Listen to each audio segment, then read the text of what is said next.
Hello everyone, start करते हैं आज के वीडियो को। और आज के वीडियो में हम बात करने वाले हैं सोने और चांदी के बारे में।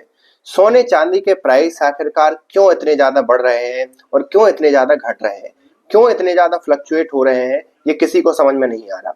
ये वही सोना है जो 2-3 महीने पहले 90,000 के करीब हुआ करता था। 2-4 महीने पहले वो आज की डेट में लगभग 1,60,000 के समथिंग बिक रहा है। 10 ग्राम की कीमत में बता रहा हूँ, जिसे हम 1 तोला भी बोलते हैं।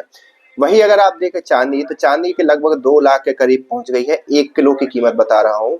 और ये यही नहीं, पहले ये बहुत हाई पे थी और अभी रिसेंटली जैसे ही ट्रम्प जो लगभग कब की बात है ये, मतलब ट्रम्प और इंडिया सॉरी यूएसए और इंडिया की जैसे ही ये डील होती है, उसी के समकक्ष दोनों ही, चाहे सोना हो चाहे चांदी हो, और साथ ही साथ क्रिप्टो मार्केट में जो बिटकॉइन हो वो भी धड़ाम से गिर गया और एकदम से प्राइस 30 से 40% का डिफरेंस आ गया।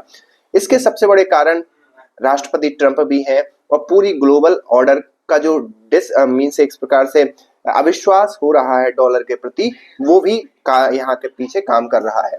तो आपने देखा होगा जैसे रसिया यूक्रेन का युद्ध शुरू होता है, कैसे 420 बिलियन डॉलर रसिया के अमेरिका फ्रीज करके रख लेता है, क्योंकि रसिया ने वो डॉलर के फॉर्म में रकम अमेरिका के अंदर जमा कर रखी थी। और अब रसिया को ये विश्वास था कि अमेरिका कुछ भी सैंक्शन लगा दे, कुछ भी कर दे, लेकिन मेरी ये एसेट्स जब्त नहीं करेगा। लेकिन अमेरिका ने किया उल्टा, 420 बिलियन डॉलर का जितनी भी रकम थी रसिया की, उसको जब्त कर लिया, उसको एक प्रकार से फ्रीज कर दिया।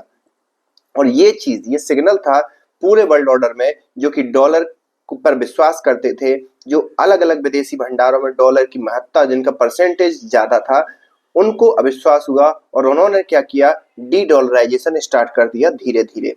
उससे क्या हुआ, डी डॉलराइजेशन की जगह कौन लेता, उसने ली सोने ने डी डॉलराइजेशन की जगह ली। और गोल्ड ज्यादा से ज्यादा लोगों ने, ज्यादा से ज्यादा देशों ने परचेस करना स्टार्ट किया।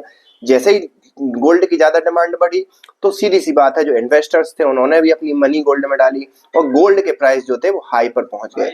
लेकिन इन्वेस्टर्स का एक गेम होता है, इन्वेस्टर्स का सिर्फ पैसे लगाते हैं, 2-3 साल देखते हैं, और जैसे ही उनका इन्वेस्टमेंट उनके एक पर्टिकुलर अमाउंट तक पहुंच जाता है, तो ही वो अपना इन्वेस्टमेंट निकाल लेते हैं। और यही हुआ गोल्ड के साथ भी, गोल्ड और सिल्वर के साथ। जैसे ही इन्वेस्टर्स को लगा कि उनकी मनी एक प्रकार से कुछ अचीव हो गई है या मार्केट की कंडीशंस थोड़ी डॉलर के फेवरेबल हो रही हैं, तो उन्होंने अपना पैसा निकाल लिया। ना केवल उन्होंने यहाँ से पैसा निकाला, बल्कि बिटकॉइन जैसी क्रिप्टो करेंसी से पैसा निकाला। तो बिटकॉइन भी लगभग 30-40% के ड्रॉप पर बंद हुई। वो बात अलग है कि फिर से जंप हो गई, और यही सोना चांदी के अंदर हुआ।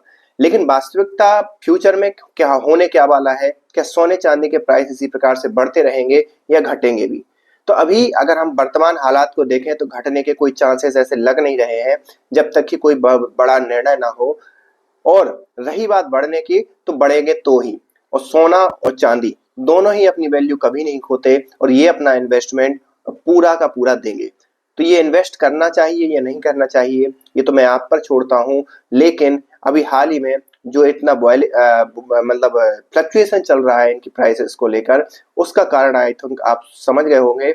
और आगे आने वाले समय में जैसे जैसे गवर्नमेंट अपने फॉरेन रिजर्व को गोल्ड से, एक प्रकार से गोल्ड की मात्रा उसमें बढ़ाती जाएंगी, गोल्ड के प्राइस बढ़ते जाएंगे। मिलते हैं नेक्स्ट वीडियो में, तब तक के लिए थैंक यू।